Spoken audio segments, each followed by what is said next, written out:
2026க்கு பதிலாக 2006 சட்டமன்ற தேர்தலில் திமுக தான் ஆட்சியை பிடிக்கும் என்று அமைச்சர் தாமு அன்பரசன் தவறாக பேசியது சலசலப்பை ஏற்படுத்தியது. உதயநிதிக்கு துணை முதலமைச்சர் பதவி அளிக்கப்பட்டதை தொடர்ந்து ஆலந்தூரில் அமைச்சர் தாமு அன்பரசன் தலைமையில் திமுகவினர் பட்டாசு வெடித்து இனிப்புகள் வழங்கி கொண்டாடினர். பின்னர் செய்தியாளர்களிடம் பேசிய அவர், சட்டப்படியே செந்தில் பாலாஜிக்கு அமைச்சர் பதவி கொடுக்கப்பட்டுள்ளதாக தெரிவித்தார். கடந்த சட்டமன்ற தேர்தலில் அதிமுக, பாஜக, நாம் தமிழர் கட்சி உள்ளிட்ட கட்சிகளை விட திமுக அதிகமாக வாக்குகளை வாங்கியுள்ளது என்று அமைச்சர் தாமு அன்பரசன் கூறினார்.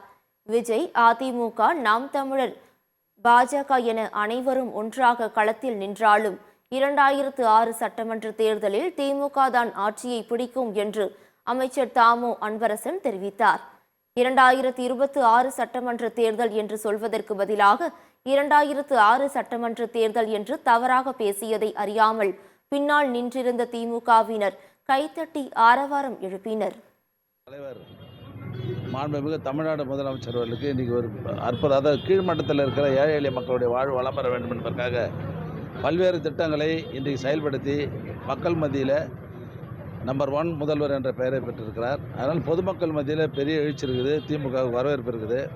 இப்போ போன தேர்தலில் கூட எங்கள் பகுதியெலாம் பார்த்திங்கன்னா அதிமுக, பிஜேபி, நாம் தமிழ் வாங்கின கட்சியெல்லாம் கூட நாங்கள் அதிகமாக ஓட்டு வாங்கியிருக்கிறோம். ஆக மொத்த பேரும் ஒரு பக்கமாக இருந்தால் கூட திமுக மிகப்பெரிய வெற்றி பெற்று 2006 மீண்டும் ஆட்சி பிடிப்பதில் சந்தேகம் இல்லை.